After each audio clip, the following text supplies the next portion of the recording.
Good morning students. Welcome once again to my English classes. In my previous video I was explaining you the chapter Ivan Tries an O Level by Colin Dexter from your textbook Vistas, and today also we are going to continue with the same students. So you all can see the page number 71.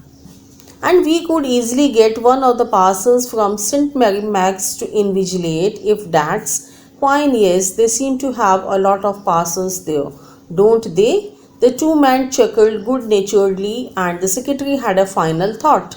At least there's one thing, you should not have much trouble keeping him incommunicado, should you? The governor chuckled politely once more, retreated his thanks, and slowly cradled the phone. Evans.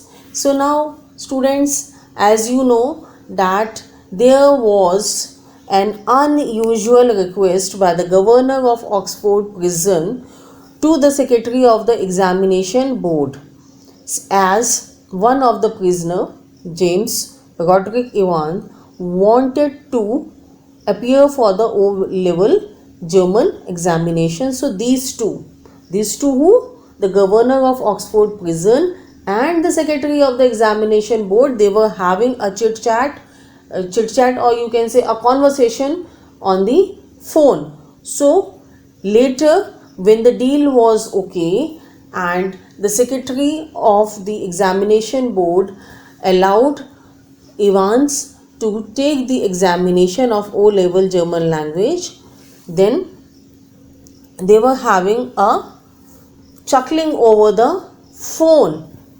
So after discussing the details related to the exam, the secretary informs him that he would send one of the parsons from St. Mary Max to act as an invigilator. Parsons mean an Christian priest, a priest who works at a church.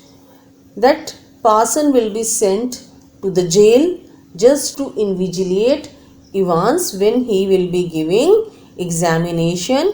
And at least there's one thing, you should not have much trouble keeping him incommunicado. Means at that time Evans will not be allowed to communicate with other people. The governor chuckled politely. Chuckled means the governor laughed quietly, and then he said thanks and cradled the phone. Cradled the phone means he held gently and protectively the phone. Evans the break, as the prison officers called him, means Ivan is known as Evans the break among the prison officials. Thrice he would escape from prison, and but for the recent wave of unrest in the maximum security establishments up north, he would not now be gracing the governor's premises in Oxford, and the governor was going to make absolutely certain that he would not be disgracing them. Not the Evans was a real burden, just a persistent nagging presence. He had be all right in Oxford, though the governor would see to it personally, and besides there was just a possibility that Evans was genuinely interested in O-level German. Just a slight possibility, just a very slight possibility. At 8:30 p.m. on Monday 7 June, Evans' German teacher shook him by the hand in the heavily guarded recreational block just across from the D wing. Guten Glück, Herr Evans. Pardon, I said. Good luck. Good luck for tomorrow. Okay, thanks, Herr Dank Scone. You haven't a cat in hell's chance of getting through, of course, but I may surprise, everybody said Evans.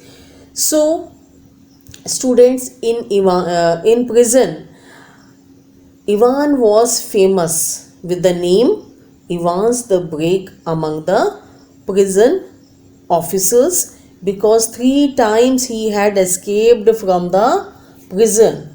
Thrice he had escaped from the prison, and but for the recent wave of unrest in the maximum security establishments up north, he would not now be gracing the governor's premises in Oxford. And this time he is planning to give the O-level German examination, but the governor was having a fear in his mind that again Evans is planning his escape from the Oxford prison.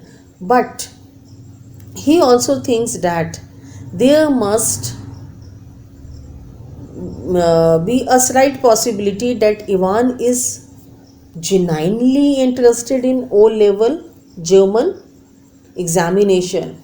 Means the first thing which was coming to the governor's mind was that again the learning of German language may be an excuse to plan an escape from the prison. But second thought of the governor was that maybe the person may be interested in learning the German language.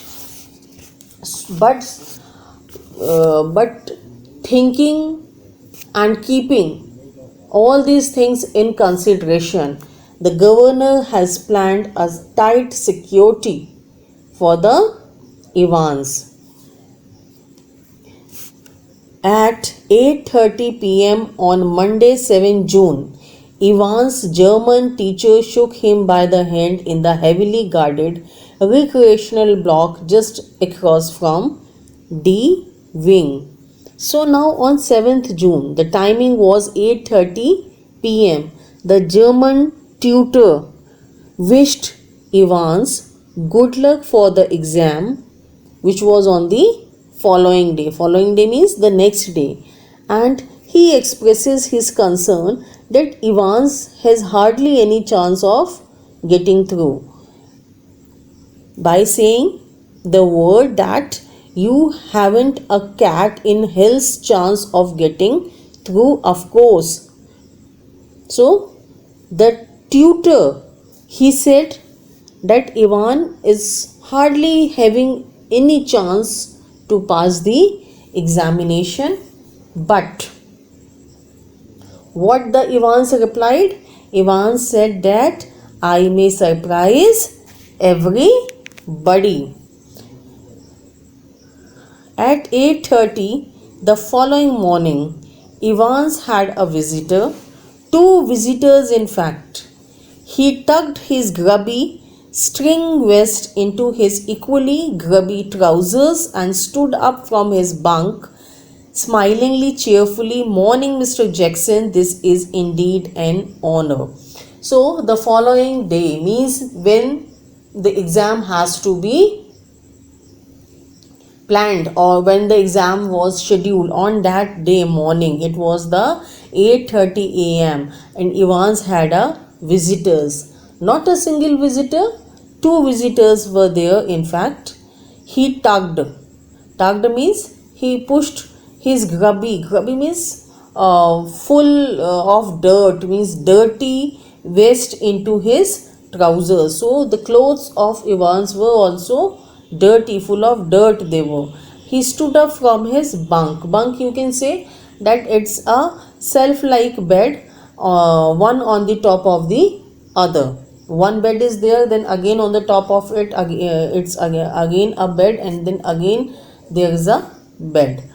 So Ivan was sleeping on that type of bed, and he just got up and he tucked his vest into his trousers and smilingly said, "Morning, Mr. Jackson. This is indeed an honor." So he wished the senior prison officer Jackson good morning. Jackson was the senior prison officer on D Wing, and he and Evans had already become warm enemies. At Jackson's side stood Officer Stephens, a burly, surly looking man who only recently recruited on the profession. So the another person who was there along with Mr. Jackson was the officer Stephens. Stephens was a strong built but bad tempered looking man who has joined this Oxford prison recently since he was recruited to the profession. Jackson nodded curtly. And how's our little Einstein this morning then? Since Evans and Jackson are sworn enemies, Jackson always mocks Evans by calling him Einstein. So that morning also Jackson made fun of him. He mocked Evans by telling that how's our little Einstein this morning, as Einstein was an intelligent scientist. So they considered Evans to be a foolish personality. So they were comparing this Evans with the Einstein. So he made a mock of him. Was not a mathematician, Mr. Jackson? I think. Was a Jew, Mr. Jackson? Ivan's face was unshaven and he wore a filthy looking red and white bobble head upon his head. Give me a chance, Mr. Jackson. I was just going to shave when you burst in. So, on mocking of Jackson, Evans replied that it was not a mathematician's Mr. Jackson. And when Jackson looks at Evans, he sees that Evans has not shaven. He was given time to smarten himself. When Evans' face he looked, he was having a filthy looking red and white wobble head upon his head. So when Evans came back from the washroom, he sees that he was putting on a red and white wobbly head upon his head. And then he says, Mr. Jackson, that you just give me a chance. You just give me some time to shave me, because I was going to do the same thing when you just burst in. Means when you came inside the cell. Cell here means the prison of the Evans.